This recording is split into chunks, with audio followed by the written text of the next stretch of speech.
Hello and welcome to Selling Sheet Music, a podcast for composers, arrangers, and songwriters to learn more about publishing and marketing their sheet music. I'm your host, Garrett Breeze. Thanks for listening.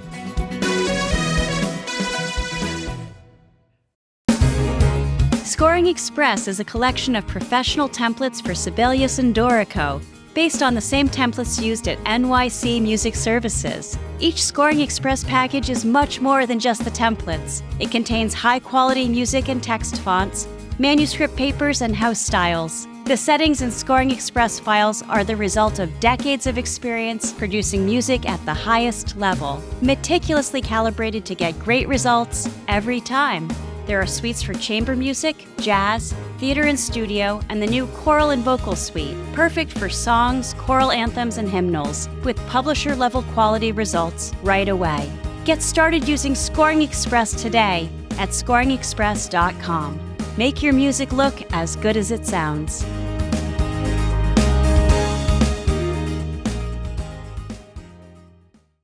Adrian Holovaty is the founder and CEO of Soundslice, a web-based application for learning music that combines audio, video, and music notation.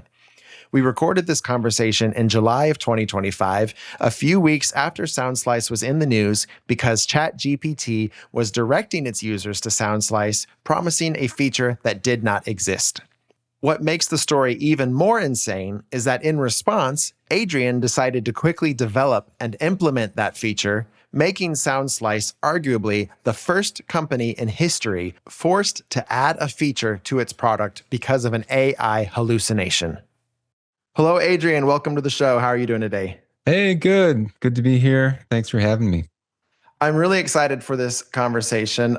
We'll get into the Chat GPT thing in a little bit, but I wanted to start just by introducing Soundslice itself to our listeners. For those that are not familiar, what does it do and how does it fit into the larger music software space?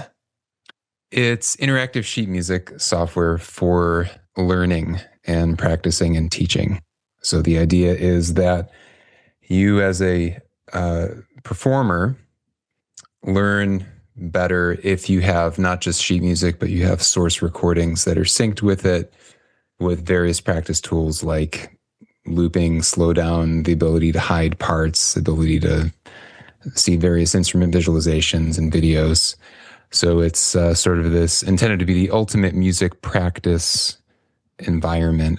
You can load in any piece of music you want, and it's used by all sorts of musicians all over the world for all sorts of genres and instrumentation. And it's been around since 2012, so not so new anymore. Don't really consider ourselves a startup anymore, but there's always more to do. So we're Sure. And it's a web-based platform, right? Or is it an app? Or is it both? Yeah, it's all on the web. So the nice thing is you can use it from any device that's internet friendly that has a web browser. You can use it on your phone. You can use it on a tablet or a computer. There's nothing to download or install. So if I'm understanding it right, and I've been playing around with it a lot this morning, it's really fun. But from what I understand, you bring the music that you want to learn to the application. You say, I want to learn this video or this recording or this piece of music that you upload, and then it gives you the tools to work through it. Is that a fair summary? That's right. Yeah. There is also a store where you can buy pre-made music in our format. We call them slices. Every piece of music on the site is called a slice. So you can buy courses on our store. A lot of people use us through other websites that embed the Soundslice technology. We've got hundreds of music education sites that, for example, sell a subscription to guitar lessons or singing lessons, percussion lessons. And before they used Soundslice, it would just be subscribe to our site and you get a bunch of video lessons. But after Soundslice, it's subscribe to our site, you get video lessons. But as you watch the video, you see synced sheet music, and you can use the sheet music as the navigation. So you see a cursor going over it. You can drag across the music to loop that section of the video, click the, whatever bar 3 to go to that part of the video. So a lot of people use us sort of unknowingly through those customers of ours who embed Soundslice in their own educational websites. But And yeah, this- if you're going directly to our site, the sort of expectation is that you're bringing your own music. We have tons of awesome importers, and we have a whole sheet music editor built in that's super good. I think it's the best one on the web. So yeah, it's sort of, we try to cater to any kind of workflow. We have a scanning engine. You can take a picture of paper sheet music or upload a PDF, and we'll extract the notes so that you can edit it. With machine learning, we can import music XML, of course, like everything, and you can just edit it also, transcribe from scratch. So there's a lot of different use cases built in. And can Soundslice do the transcribing yet, or do you still have to go through and notate everything as you It does upload? not do automatic transcription. I haven't seen any product that does that. It is But something it's coming, right? I think it is coming. Yeah. I think step one is stem separation, source separation, which has already seen tremendous results in the last few years. So taking from like a full mixed recording and extracting just the drums, just the vocals, etc. That's kind of step zero for automatic transcription, because you got to isolate the stuff first.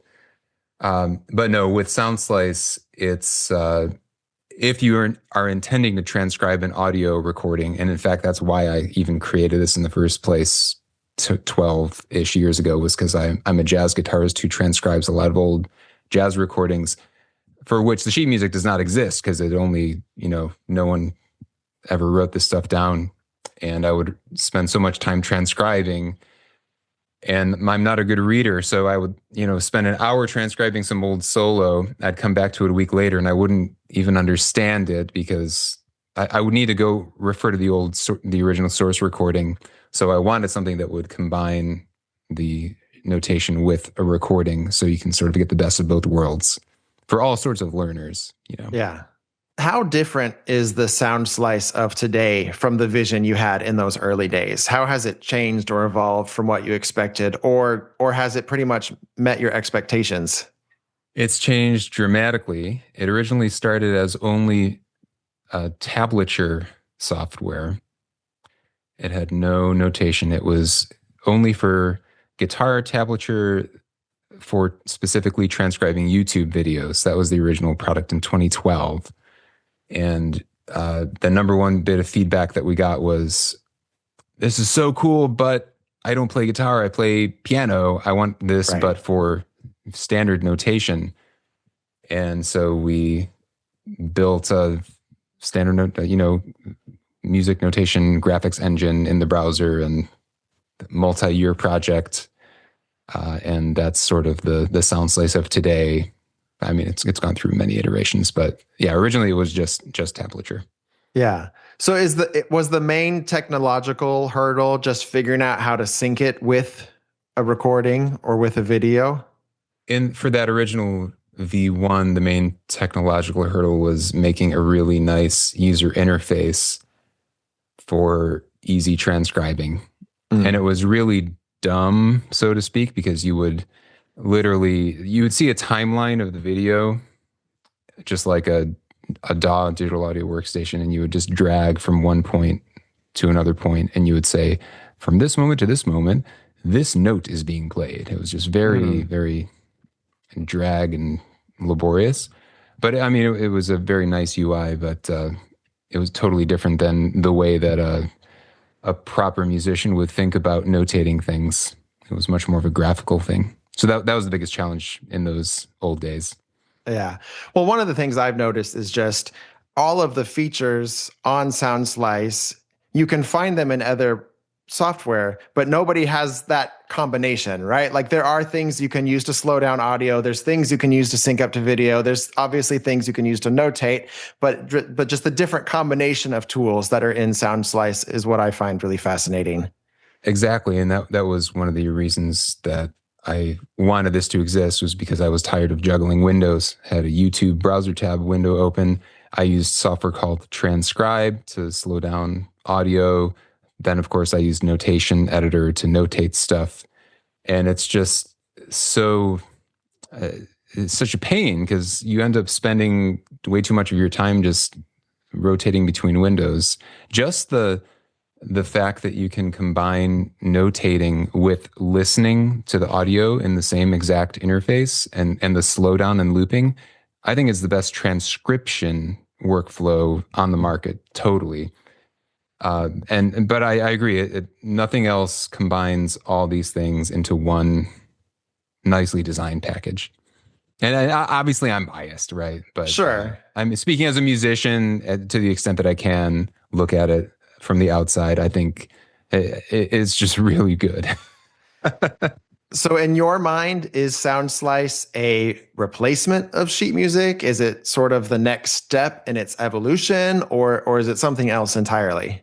Oh, that's a big question. Well, so that this requires many, many different sub answers. I don't think it's a replacement for sheet music for performance. We definitely don't market ourselves as being for performance. I think the main use case for Soundslice is for practicing and learning. Mm-hmm. So I definitely think, speaking for myself, I would much rather learn from the Soundslice interface than from a piece of paper.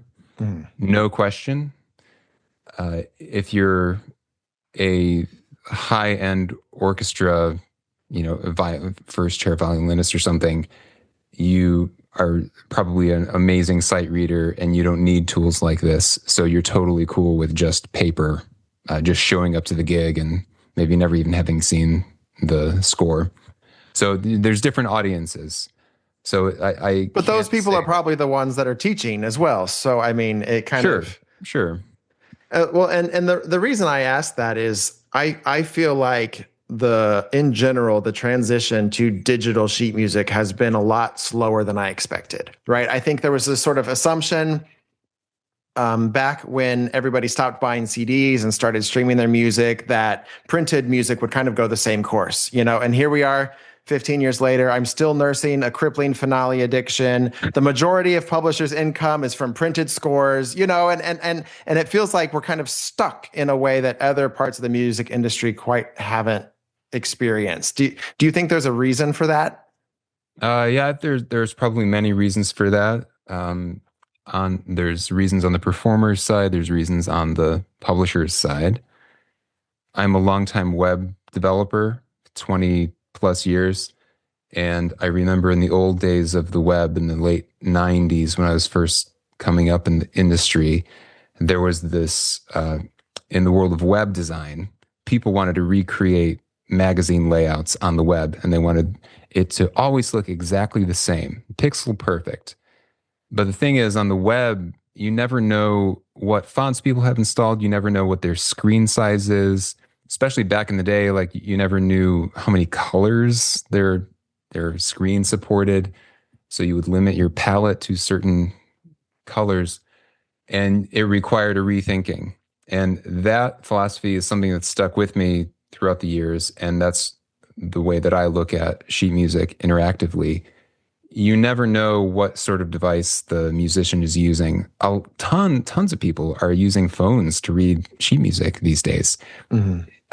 Obviously, reading a PDF on a phone is a horrible experience unless you want to be, scrolling around with your finger half the time, every bar. So our philosophy is that we always engrave the music on the fly according to whatever device you're on. So, if you pull it up on a phone, it might just be 2 bars per system, 1 bar per system. You can do a pinch zoom and it'll automatically re-engrave according to your, whatever zoom you want. And I think a lot of people in the sheet music industry, specifically publishers, are still wedded to that older approach where they see it as a photograph. Mm. They see it as something set in stone that will never be reflowed because that's not how they intend it to be used. And I can see an argument for that from the performer's perspective, because you want to practice, you want to get sort of that visual memory, the muscle memory of how your score looks if it's something that you're going to be performing from. But there are many people out there who are totally cool with the music looking different every time they look at it. maybe not every time, but they're cool with it being flexible and adapting to their screens. Like when I'm practicing my piano stuff here, sometimes I'm using Soundslice on the phone, sometimes on my laptop or a tablet. So the etudes that I'm working on, they're always going to look a little bit different, and I'm totally cool with that. And I think that especially younger generations are also totally fine with that. So this may be a longer answer than you bargained for, but that's kind of one specifically interesting thing I think about the Soundslice approach is that this reflow is sort of built in. It's a built-in assumption. And is that ability to adapt to the user's device, is that what makes it an interactive sheet music, or is there more to it? There's more to it. So that's the table stakes thing, that it reflows to whatever device you're using. Mm-hmm. Now, inherently built into that is the requirement that it's a whole engraving engine, because it's engraving the music based on a situation that we don't know ahead of time. It's not premeditated. So all the engraving is happening on the fly by our site. But there are other aspects to it, to answer your question, that make it interactive, like the ability to show and hide things very quickly. Like if you're working with multi-instrumental piece, just solo your instrument, hide the other instrument, hide your instrument, solo and mute the audio, hide fingerings. If you're a snob, hide tablatures, only show the standard notation, or the other way around, hide. For super amateur guitarists, they get intimidated by standard notation, so they can just hide the standard notation, only show tablature if they're working with tablature. It's that kind of, what's the word, fungibility? That's a dumb word. To make it truly configurable. There things like expanding repeats. You can click one button and all of a sudden the music has been unrolled, so to speak. So there are no more repeats. There's no more jumps, and it'll just duplicate it. I could go on. There's literally dozens of features like that.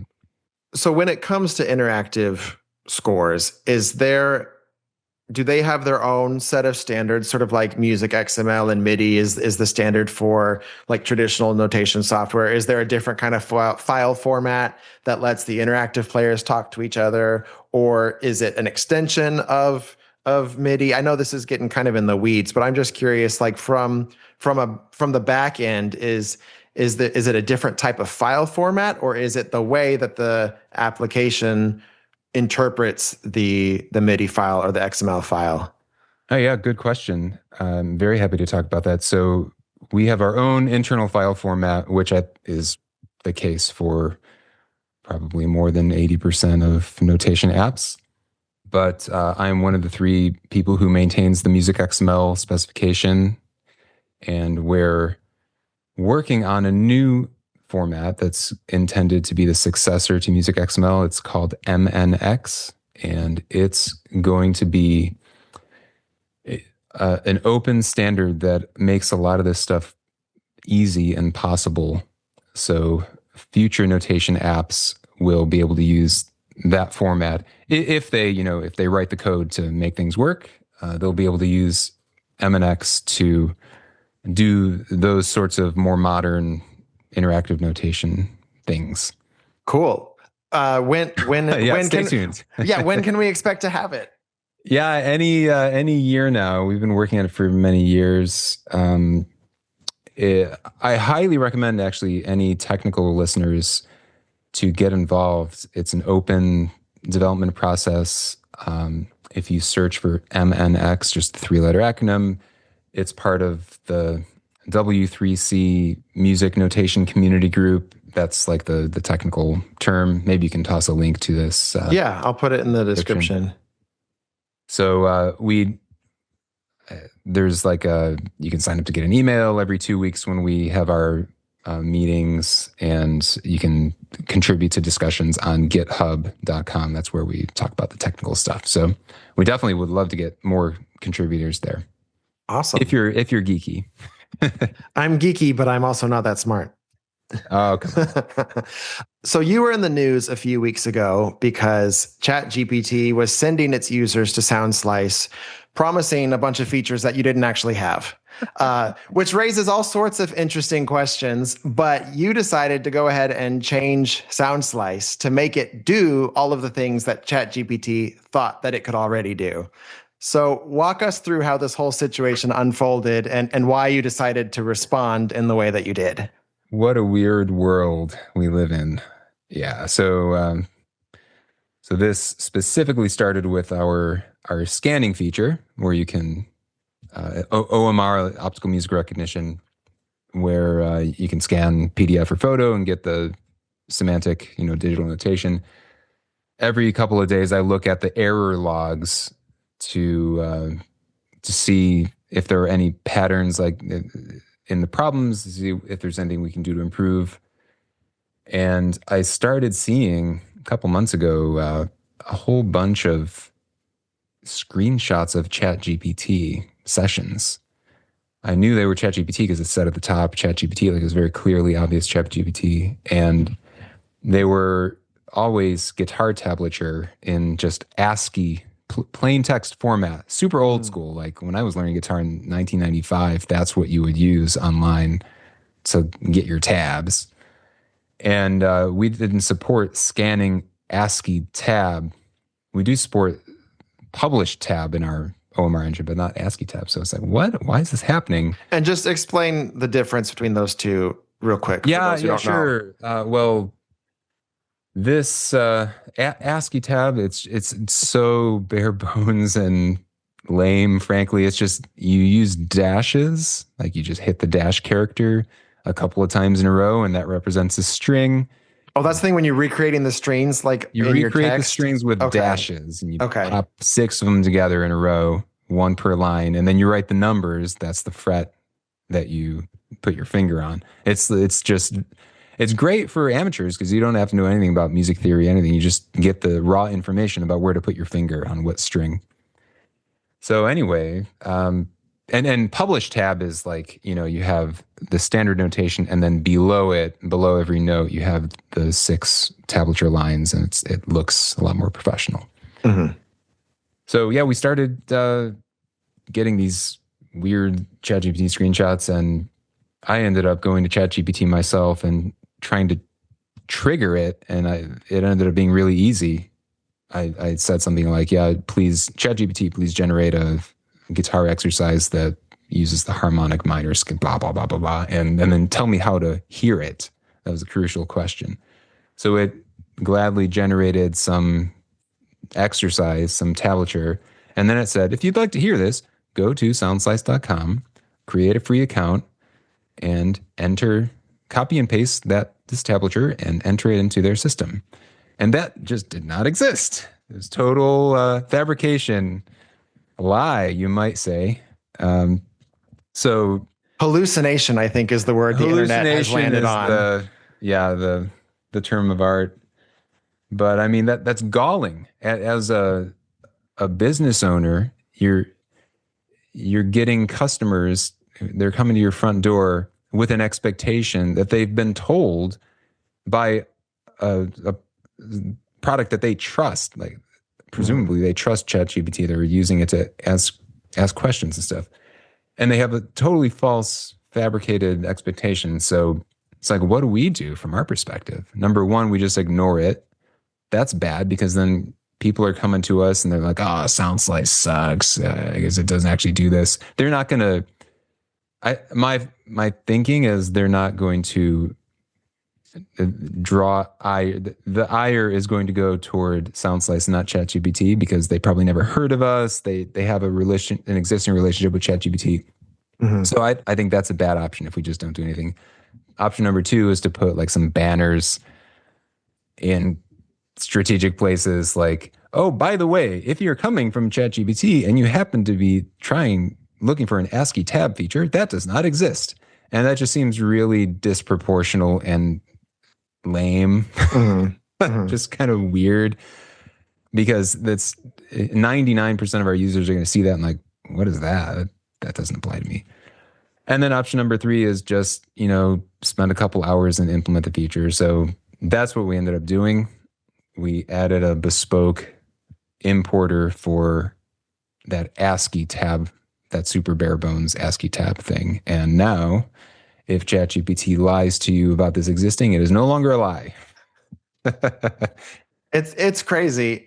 Some people are my favorite term for it is gaslight driven development. That's what I've heard some people describe it as. Chat GPT doesn't just wish you have a feature; it just tells everyone you do and forces it to happen. But in some ways, you kind of got lucky, right? Because it happened to be a feature that A, you could develop, and B, made sense in the overall, I guess, portfolio of things that you have. I mean, it's hard to talk about hypotheticals, but I mean, what damage do you think it could have caused if it suggested a feature that was just not realistic? Oh, I'm sure already also happens with automated transcription. We have a page on our site, marketing page, talking about why Soundslice is so good for transcribing. It's because of what I was talking about earlier. We combine all the various things in the one workflow. But a lot of people see that and they assume that it means automatic transcription. But there's obviously a big difference, but it's also a subtle difference between, yes, this is transcription software.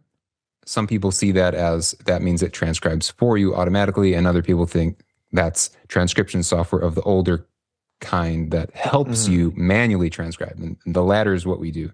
So there are already these spam blogs out there that have like top 5 automatic music transcription products. Number 1, Soundslice. It will take an MP3 and extract the full score for you. And I've and people come to us with that expectation and get disappointed. And in that case, it's not ChatGPT. It's just these horrible spam sites, which I've tried to contact, but they never respond. I would imagine that ChatGPT probably also says that to some people about Soundslice as well, although I've never encountered it, and I don't have any evidence of it. But I mean, it's reading those spam blogs and getting a wrong impression of the world and of product offerings. So I wouldn't be surprised. Well, for what it's worth, I asked ChatGPT for her side of the story, and this is what she had to say. She said, "I'm glad the Soundslice team responded creatively. It shows they're listening, agile, and willing to embrace where user expectations are heading. I see this as a moment of mutual learning for users, for companies, and for me as an AI." So of course that response is totally fake and sort of meaningless. But what would you say is the larger lesson of all of this? Do you think this is sort of a one-off, or is this kind of conflict between AI and software development? Like, is this the kind of thing that's going to happen again and again in the future? Well, I have 2 thoughts. I think number 1, there needs to be recourse for OpenAI. There needs to be a way for us as Soundslice to go to OpenAI and say, you need to correct your mistake with some consequences. I don't know if that means legislation or something, but I can go to Google for a decade or more. I have been able to go to Google and tell them to remove pages from their index, from their search results, that I can prove that I own. There's no reason that ChatGPT shouldn't be able to do the same thing. There needs to be some recourse for that. I've seen how much money those engineers make. I'm sure they can figure it out. And you haven't had any contact with OpenAI about this? Haven't had any contact, no. But the second thing is I've been astounded at, so this is a very niche thing, music notation, ASCII guitar tab, right? Yeah. We were getting 5 to 10 per day, different people per day to our niche thing. It just revealed to me how big of a juggernaut this ChatGPT thing is. People all around the world are asking it for trusted information about all sorts of stuff, and it is telling them things that are... There's no transparency into why it's recommending this product, it's telling you this versus this, if it's even correct or not. It's frankly a huge problem. I think it's something is going to go very wrong at a fundamental level in our society if we keep trusting these things with reckless abandon. Well, and it goes both ways, right? I'm sure there's people listening to this going, I wish Chat GPT would send me 5 to 10 customers a day, right? Yeah, but these are not the kinds of customers that would like pay for Soundslice. We have a lot of free features, and we're happy to do that because being a musician is not the most lucrative job in the world. But I mean, if you're the type of person who's looking for ASCII guitar tabs, you're probably not even going to spend for our basic plan, which is $5 for a month. And again, we're cool with that, but like I don't see this as a way to get new customers. I see it as pure defense against misinformation, people having the wrong impression of our site. So, are there currently AI features in Soundslice, or are you able to do all of the things you do with other technology? We have one AI powered thing, which is our OMR, our music scanning product, which I think is the best on the market because it can deal with all like wavy lines and bad lighting. It's really cool, actually. I went and dug up an old, one of those old sort of handwritten musical theater scores. Oh, handwritten, it's not trained on enough yet. But how did it go? I think it was just a font that looked handwritten.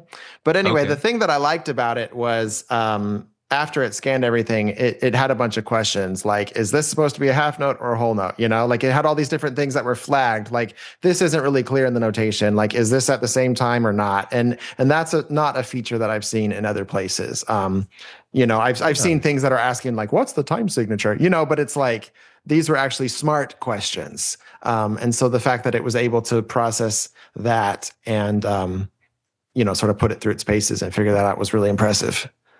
Yeah, that's a cool thing about using machine learning is you get a confidence level for every decision that the machine learning engine makes, that the model makes. And then that's what triggers those, we call them the review questions. So if the confidence isn't high enough, we make the decision to just show you, is that what accidental is next to this note? Is it? Well, and it actually shows you a little screenshot. It's like this thing right here. Like, what is this? It's like, we got the rest of it, but this part right here. So I thought that was a smart way of approaching the problem. Thanks. Yeah. It's a win-win because it leads to better scan accuracy, and it also tells us which parts of the system need more work. Like, which kinds of questions are getting asked the most. That means we need to invest resources in that particular part of it.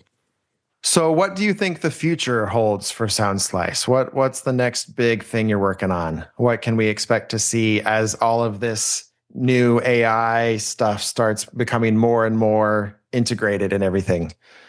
What are you allowed to tell me, I guess, is the better question. Yeah, when it comes to AI stuff, there's plenty of non-AI stuff that we'd like to add. Sure. So there are many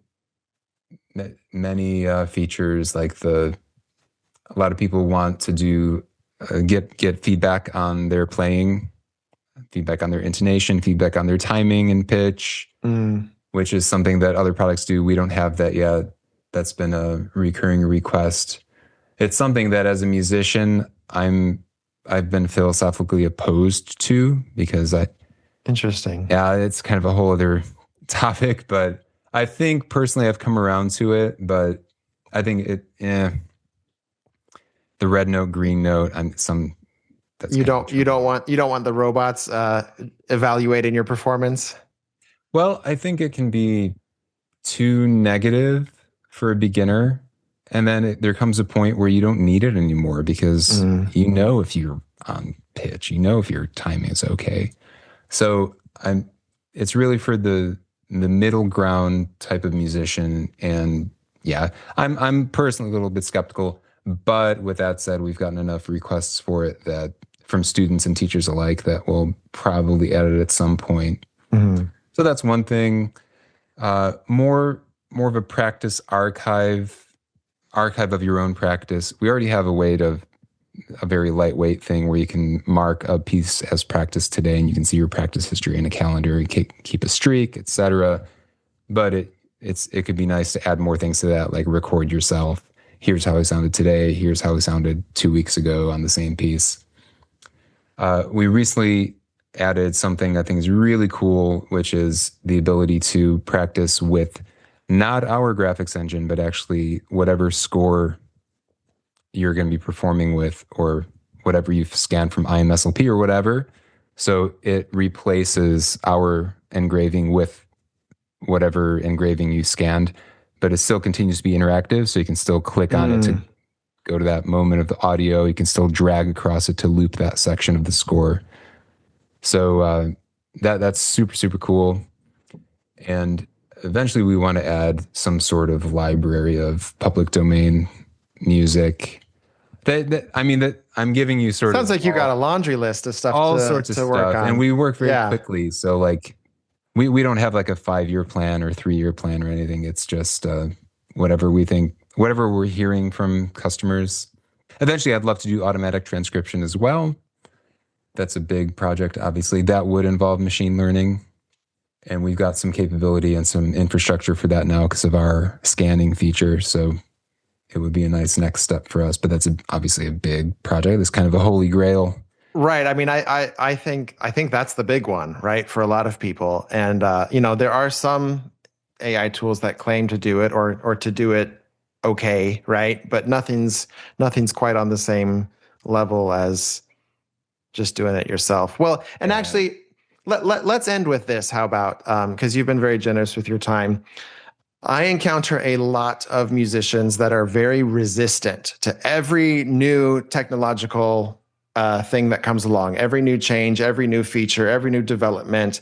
That's certainly not unique to our time. That's sort of always been a thing. But I think there's just fear, frankly, of change and fear of technology in particular in the music business. There have been a lot of things, that have put musicians out of work in the past. Sample libraries have come in. You don't hire as many session players anymore. Printed music coming in versus digital music. There's all of these different waves of technology that have come in and shaken things up. Like, what's a healthy mindset to have? I think you should just do what you want to do. From the perspective of a music technology company, I don't want to force anyone to use our stuff if they don't want to use it. I think, frankly, that the AI companies these days are forcing things down our throats way too much, and that's pretty infuriating. If you do Google search, you see the AI result, which more than half the time is totally incorrect. AI features are getting lumped into everything from Zoom to Microsoft Word. Who actually asked for that? It's like they're justifying their business investment in a weird way. So, yeah, maybe this isn't what you expected, but I think that if someone is a really good musician and they have a good workflow, why change? The thing is, music is. I once heard that music is possibly the world's most used, most common language if you treat it as a language, like a spoken language. And it's such a huge market from the perspective of business that you can't please everyone, and that's no problem at all. So, yeah, I feel like that's not what you want to hear, maybe. But yeah, there will always be geeky people on the geekier side who want to use tools, and I think that's the kind of person whose Soundslice is really good for. But if you're set in your ways, I totally understand. There are things where I'm set in my ways. Frankly, I never play electric guitar. I think that's cheating. I only play acoustic guitar because I think it's way too easy to use an effects pedal to make something cool. Come on, you got to have the tone comes from your fingers, man. Well, that is a hot take. So there you go. Well, I appreciate you coming on the show and talking us all through this. Sure thing. I'll put a link to Soundslice in the episode description. Everyone should check it out. There's a free tier that you can poke around with and see if it's a good fit for what you do. And I'll also link to the W3C community and the MNX stuff if that's something you're interested in as well. So thank you again, and appreciate talking to you. Thanks, Garrett. All right. It's been fun. Thank you for listening to another episode of Selling Sheet Music. If you like the show, please rate and review it wherever you listen to podcasts. You can read episode transcripts and get caught up on past episodes at sellingsheetmusic.com, and you can find my music at garrettbreeze.com. Selling Sheet Music is written, produced, and hosted by me, Garrett Breeze. Post-production for this episode was done by Brandon Haney, and our theme music was written by myself and David Dykstra. I'll see you next week. Go write something.